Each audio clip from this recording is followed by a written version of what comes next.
Here we go. This is the lecture for the last week of September. Welcome to fall. Welcome to October. I'm going to turn on the light to make that a little better. And then I'm going to start to share the screen. So I'm going to go over to my desktop and bring up this. And I will bring that to full screen.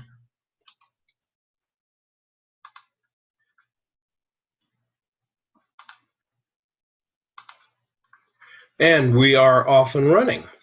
Let me warn you, I will be putting a video on the end of this, a short one, to demonstrate one of the concepts that we're going to be talking about. And secondly, I'm planning to do an addendum video to answer some of the statistics questions that we left last week, specifically creating quartiles and how to best demonstrate through using Excel to show what kind of statistics we had in that murder list that we were working with.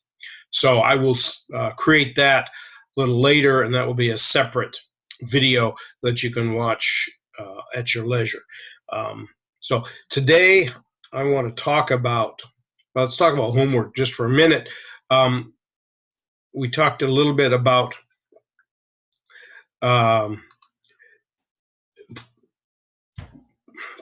scatter plots, and this is a typical scatter plot. You can see over here on the right, on the left side, there is a the label says school GPA. So that's the GPA that students are getting in school, and down at the bottom it says IQ test score. And the question for us as researchers, not as communications researchers necessarily, but we could be doing a story or a news release for a client who is running a school and says, look at how well students do at our school. Students who may have just an average IQ, which is right here. This is 100 by definition, is the average IQ.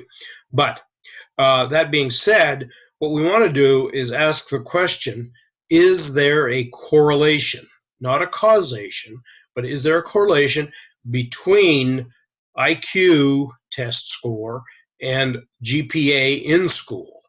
And I think it's fair to say that given this chart, there is a strong correlation, a strong positive correlation, because positive correlations, as you know, go from bottom left to upper right, just by definition of how scatter plots work.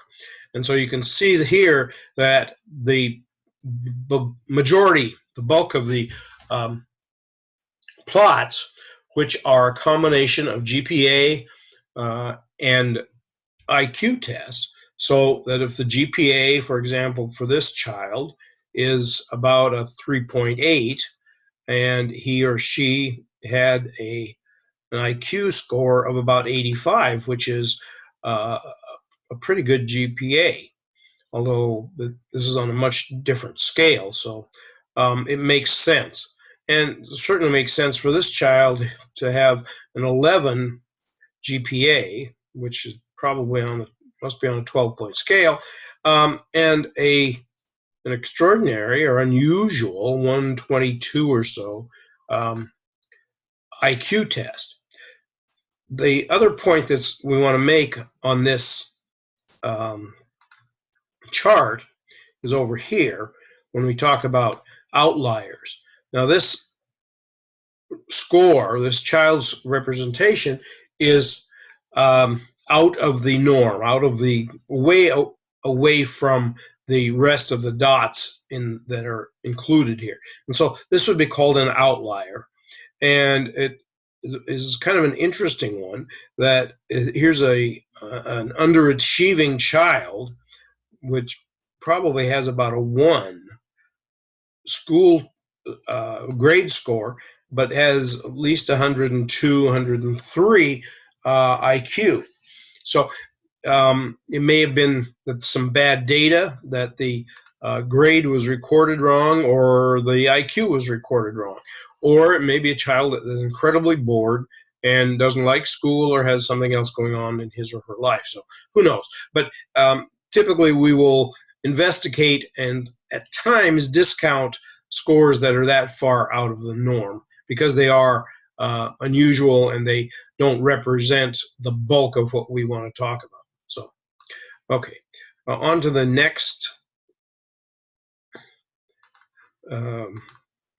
slide. This is one for exercise 4.25, and the question was asked based on state mean, the state average happiness score, and the compensating differentials method. It was supposed to say, is there a correlation between happiness and activities? And the answer is there is a slight negative. Come on, sorry.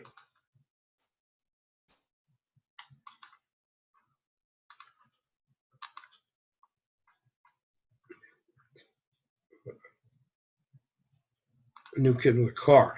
So there's a slight negative correlation here. But the spread is so wide that it's hard to make an assertion of certainty that there is a real correlation there. But we can generally say, yeah, there seems to be a little something going on. We probably should do some further research to see if there is a real correlation there, or if this just happens to be with this group of survey respondents. So I would not make any conclusions based on this. I would say it's time to do some more work and see what the deal is, what's going on there. Okay, today I want to talk about broadcast research and internet research, and both of these areas, what both of these areas have in common is that they are under enormous flux. They're under enormous change, and it's partly because they are. The internet is impacting broadcast a great deal, and broadcast is an established medium that is still powerful and still has a lot of sway in our culture and in society, but it certainly has a new role that it's playing, and there are new dimensions, new economics, new patterns that are coming into play in the broadcast world based on all kinds of different things. So, and I'm going to move this just while I'm thinking about it, including binge watching and Netflix and Amazon Prime and all those kinds of things. So fundamentally and historically, broadcast research into broadcast, and we're talking television and cable, ratings have been the lifeblood. Ratings are how broadcast and cable establishes their pricing schemes.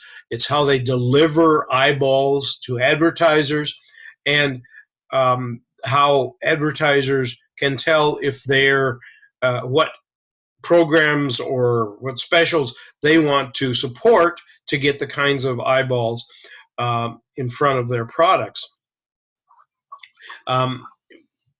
It used to be that it took a couple of weeks to get the ratings in because there had to be diaries. People actually filled out a diary and sent it into Nielsen, and there it was tabulated, compiled, and the ratings were announced. Well, this has changed dramatically, as you can imagine, over the past few years, and now we get overnights, and Nielsen is not compiling the weeklies nearly as eagerly or as often as they were. I'm seeing daily reports of the top shows, both on cable and on broadcast, so that advertisers and programmers have a lot more are a lot more quick to change, to make decisions. I think that has some good elements and that has some not such good elements. Sweeps weeks happen 4 times a year, although this I see as potentially changing too, because the broadcast schedule, which used to be run from the 1st of September till about the 1st of May or so, has been changed. The cable networks moved into the vacuum of the summer, and they've started their own high-level, short-run series for the summer. And so that throws TV watching and the TV economics into a situation where the advertisers don't know exactly what to do. So the world has changed in that way, and I would suspect the sweeps, because that was the time when the broadcast networks and then to some degree the cable networks would put on their most enticing blockbuster shows in order to gather the most eyeballs to raise their rates for the following 3 months until the next sweeps period came in. Now advertisers are getting more savvy. They're pulling some of their advertising money out of television, and there is a lot of change and Sturm and Drang going on in the world of broadcasting. Not only that, but ratings have been called into question. Do they really represent what they are purported to represent? Are they representative of all of the different demographic groups, in particular minorities? And were they precise enough to be picking up small pockets of viewers, which may have been popular or valuable to certain advertisers? There were some studies done that said no, they were indeed not representative, and so Nielsen broadened its reach and went after a broader swath of the population to be more inclusive and be more representative. DVR is calling into question, what does it mean to have a rating point? And we'll talk about that in a minute. And the internet now is changing the viewing habits. When Netflix, for example, drops a full season of one of its self-produced programs on the first of a month, and people binge watch it for the weekend, what does that mean to an advertiser? To some degree, Netflix doesn't care. Netflix is getting its money from subscriptions and seems to be making good money that way. So that whole equation is being turned upside down. 2 types of research in broadcasting. One is what we just talked about, ratings. How many of what kinds of groups are watching a given show at a given time, and all other kinds of research, which is the kind that we are interested in, is what are the top popular types of shows? Why have those shows blossomed at the expense of others? Where are specific demographic groups going? For example, young men 18 to 25 are not watching much television at all. They're watching Sports Center, playing video games, and a few selected shows, but they are not in the mainstream. So how do advertisers want to reach those guys for shaving products and beer and whatever else? Where do they go to reach that audience, for example? And so advertisers want to know what medium and what shows are the most powerful and are most likely to get their audiences or their intended customers to buy and to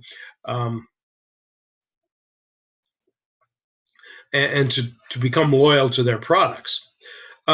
Ratings specifically are not a measurement of value, or even if a viewer likes a program.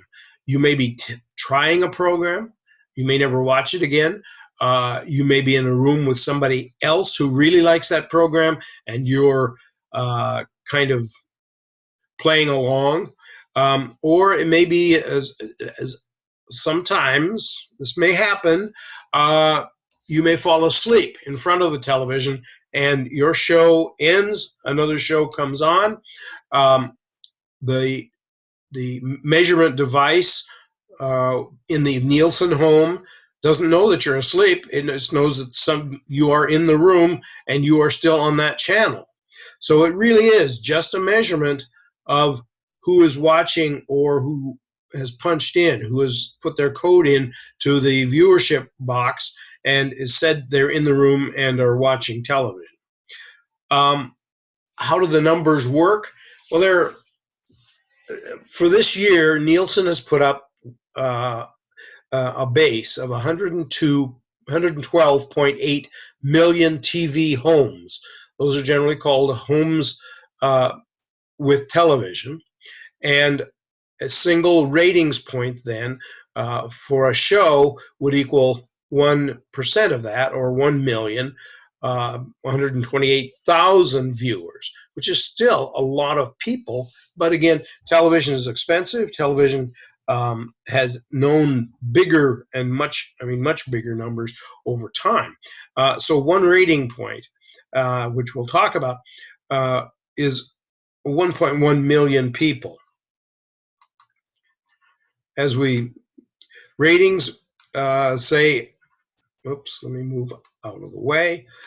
Ratings are a view, a measurement of absolute performance. How many of the total viewers or total households with televisions are watching a given show? So you divide the number of households tuned in on an and it's averaged over the 22 minutes or so that a half-hour show is on the air, and divide that by that original number of 112 million households, and that gets you the rating. Another parallel measurement is what's called share, and that will take all of the, and it will look at how many televisions are on at a given hour, half hour, and how many of those are tuned to a specific show.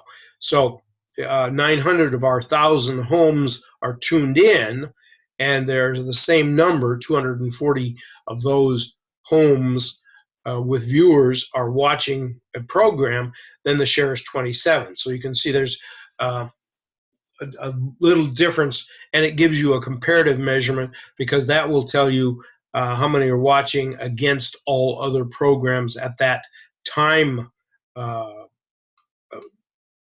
that point in time. Here are some ratings from this new season.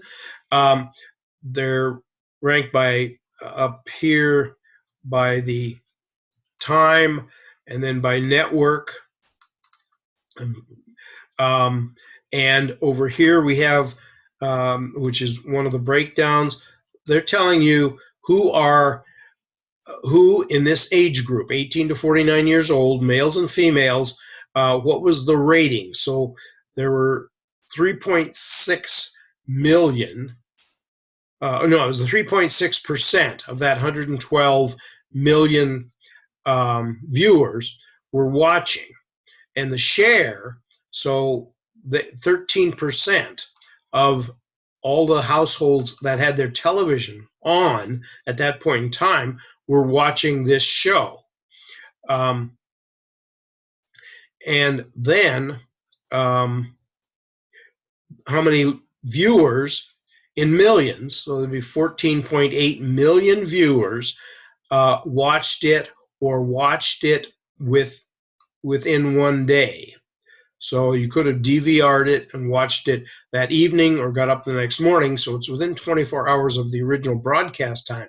And they add those together, and it can make a difference of 7 to 8, 10, 12% of shows are watched that way. And so it makes that, so the TV network then gets credit with advertisers for all of those viewers, not just the ones who were watching live. And that is one of the ways that they're compensating for the impact of DVR. And you can go down and you can see that Big Bang Theory was clearly the winner on that Monday evening, uh, especially in this prime time, or this very valuable 18 to 49 demographic, sometimes called a demo.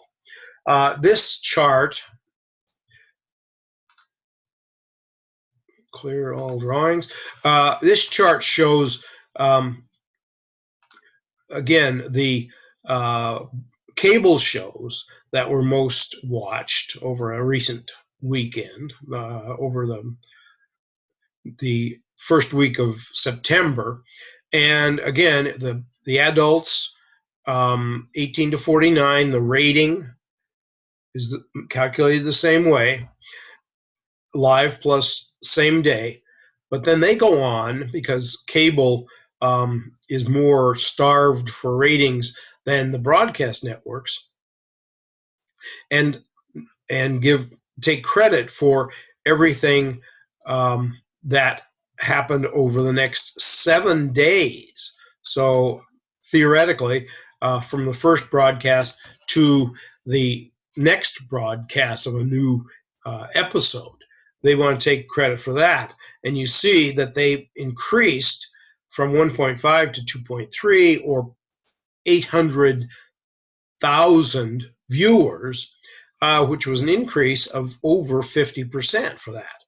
And you can see some of these numbers are pretty astonishing. Here's 88% increase.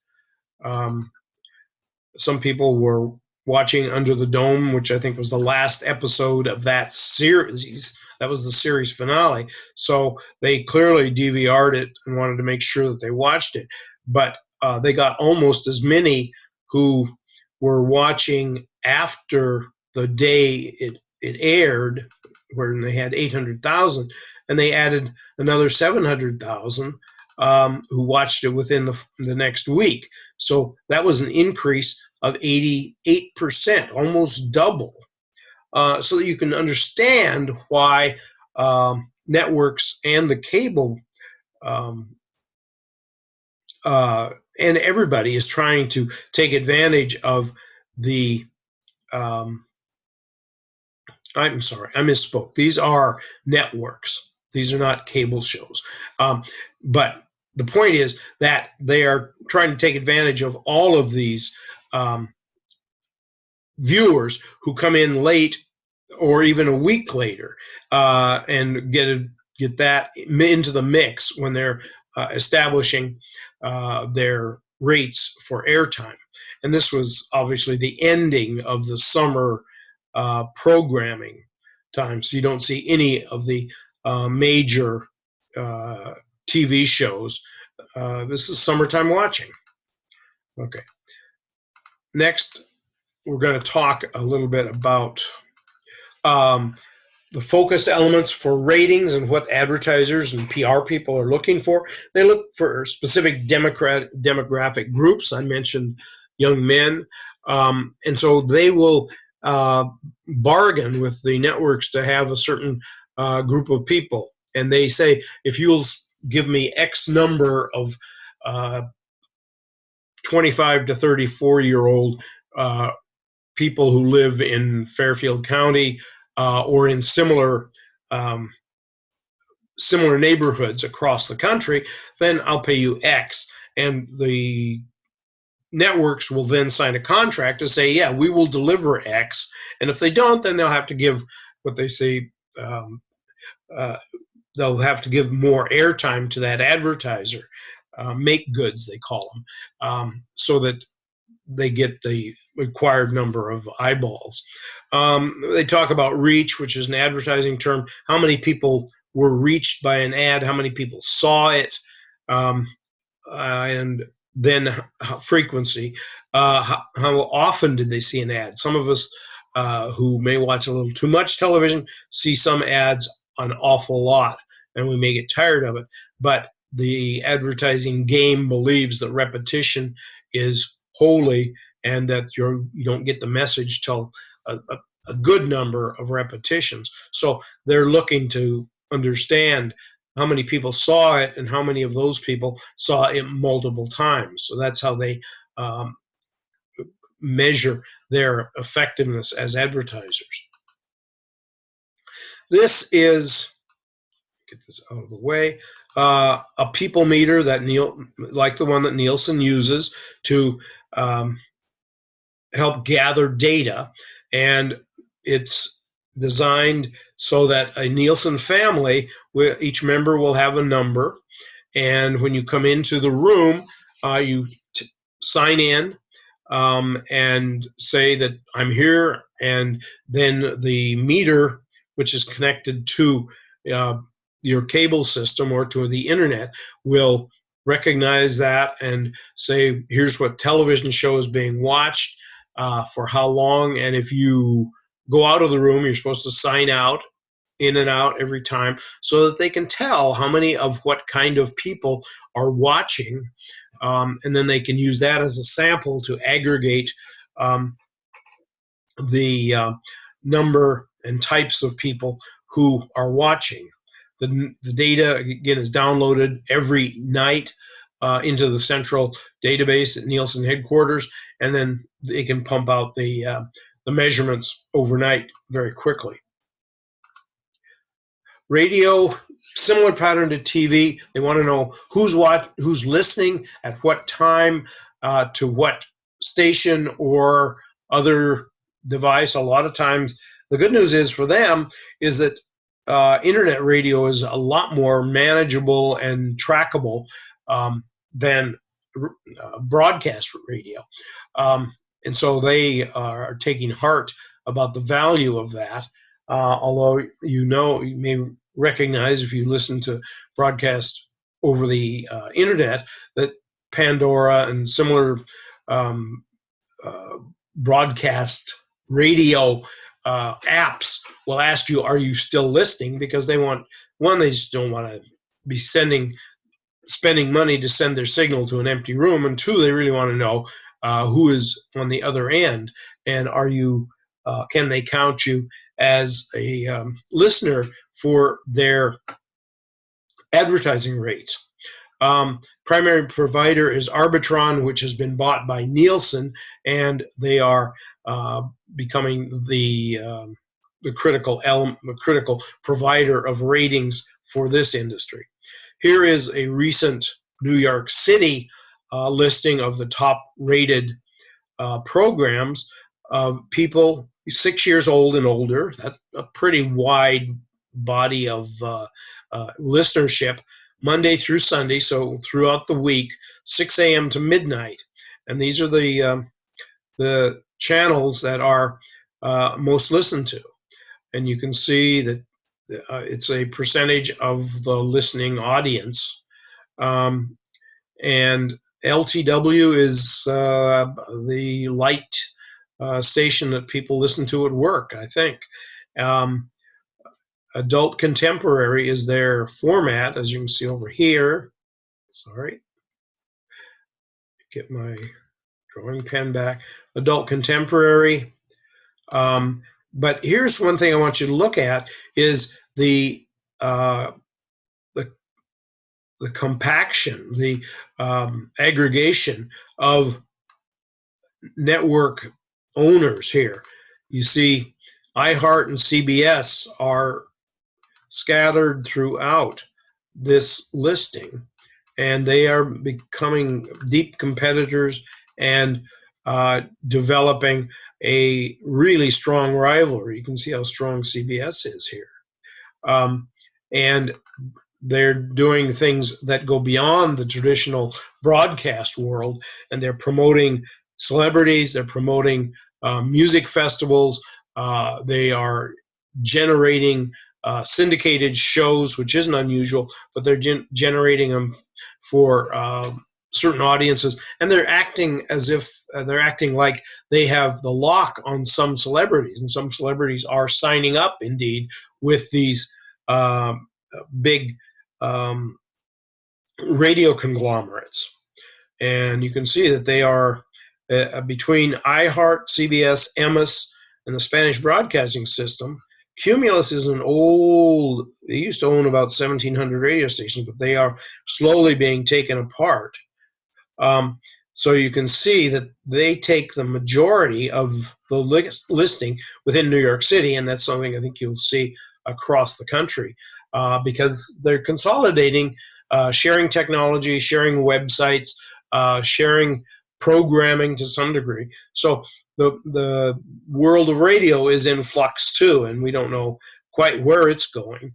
It used to be a peculiarly local medium, but now it's becoming nationwide, and partly in response to the attacks by satellite radio. But interesting thing.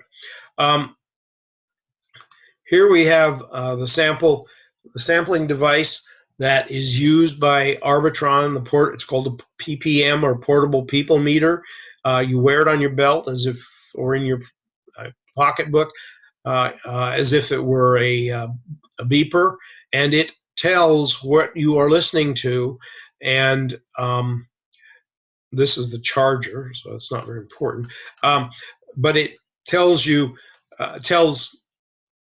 Arbitron collection computer what was being listened to at what time, and so it gives them a shot at understanding who is listening to the various radio stations. They're trying to get it broadened so that it will tell even if you're listening to music on cable or other mixed media, whether it be movies or on internet radio. But they're still working some of the bugs out of that. Let me turn now to internet research. The internet is a researcher's dream and the internet and a researcher's nightmare.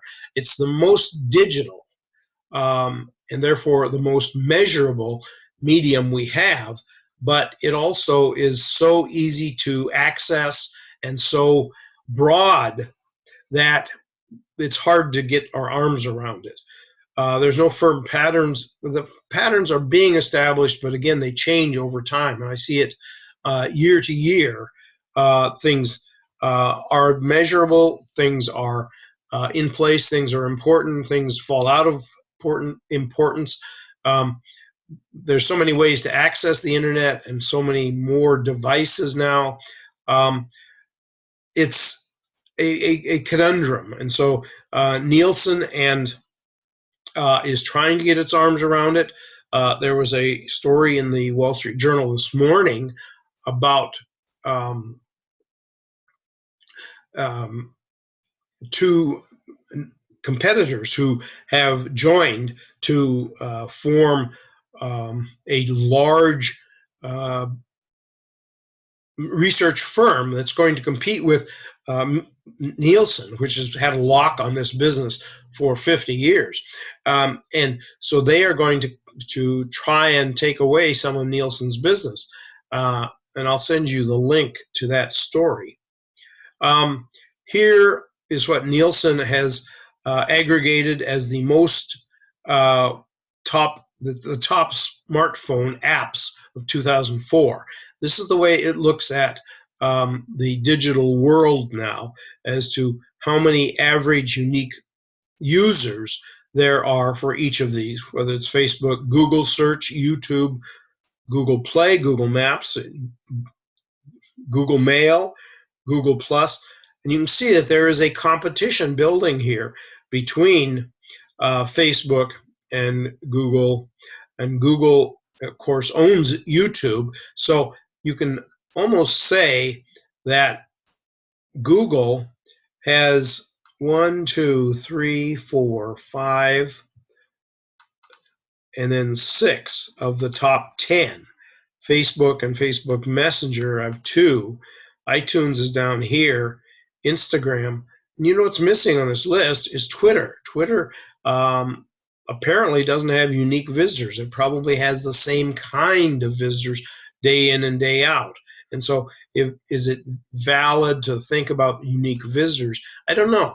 I have to think about the answer to that and see what they say, because unique visitors used to be a prime measurement for websites, and still is if you are looking at website measurements, but it may not be as valuable when you're talking about social media apps. So there's a little bit of overlap and a little bit of confusion that's going on.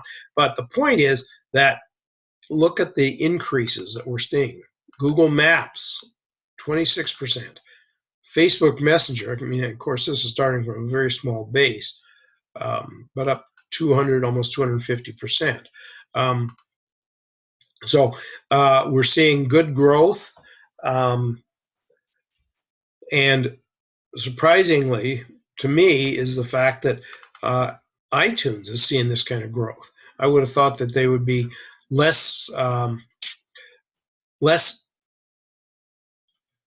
active because of things like Spotify and Pandora. But they apparently, well, they've just established their new service, which has other options that compete with online radio. So that may make them more attractive over time. Okay, I'm going to clear this one and we'll move on. This one is another Nielsen chart, which talks about the unique audiences on computers versus the unique audiences on smartphones. And you can see that Facebook on computer has dropped 14% year over year, but on smartphone it has increased 40%. Instagram, the new darling of the younger set who isn't interested in Facebook anymore, is up almost 80%. Google Plus, because it's gotten so much emphasis, I think, is up 117%. Pinterest, 233%. So simple chart tells us that for casual and social users, the smartphone is the place to be. LinkedIn is the only one in this top chart that showed growth, and that's because I suspect most LinkedIn users are business people or people looking for jobs, and they want the tools of their laptops to be available to them. Moving on, this is an interesting chart too, and it shows media usage among U.S. adults, 18 males and females, 18 and over, as of May of this year. And there are two things to look at in this chart. Let me get my pen here. One is this is the bottom red part. Let me get a different pen in a different color so it shows up a little better. Okay, now this bottom part here is television, and it goes up with the television day, but it still is delivering 20 million here, and over here you can look at 80 million. So this is time of day and how many people are available. So that's very powerful still. You cannot argue against television. But you can also see that these numbers up here, while they're not as big, are very steady across the day. The height is only based on the change in television viewers, but the individual spaces of smartphones and tablets are surprisingly, to me, constant throughout the day and even into the night over here. And then the good news is, I guess, they drop off a little bit when people should be sleeping. But again, it shows the power of smartphones and how people should be. People in the communications business need to keep smartphones in their thinking at all times. Now, I am clear the drawing. Back to the mouse. Crossover media, combining social media with networking or network programming. Then here, this is another Nielsen chart, which talks about how many tweets were sent during a given episode of these television shows. and some of them are on cable. Some of them are on broadcast networks.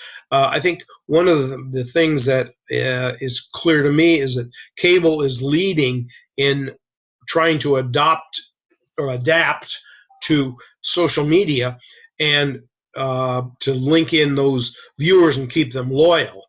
And the other thing that is obvious is that a lot of these are reality TV. And of course, reality TV has had the phone-in option for a long time, but they are, again, they're starting to use social media during their broadcasts. Okay, this is a cautionary tale. It's going to be my last chart because I'm about to run out of time for this segment. But Google, this is a chart that looked at the flu in the United States in the year 2009, 2010. And Google was very proud of itself and said, look, at our Google searches went up well in advance of the incidence of flu in the United States. So we can predict where the flu is going to hit the hardest for a given flu season. And they kept this going for about 4 years. But ultimately, wiser heads prevailed. Statisticians looked at their data. Scientists and the CDC looked at their data, and they said, no, you're not really doing what you say you're doing. This is a coincidence, and it isn't working over time. Google smiled and put their tails between their legs and went back and worked on some other stuff that they could better control. They thought they'd found a holy grail, and those of us who were watching during that time said, yeah, this is pretty fascinating. Cloud sourcing of where disease is going to strike. Turned out not to be true. So they found a correlation. It was a spurious correlation, and it didn't work. Okay, that's it for today's lecture.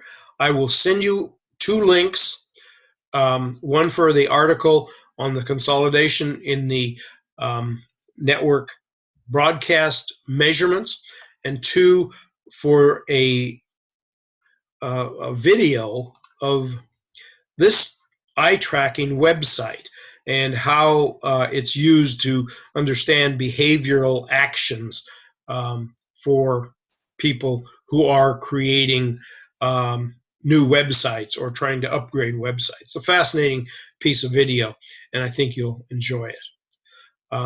I will talk to you later online, and I will see you next week in Rockefeller Center. Be well. Send me emails if you have questions, and I will talk to you soon.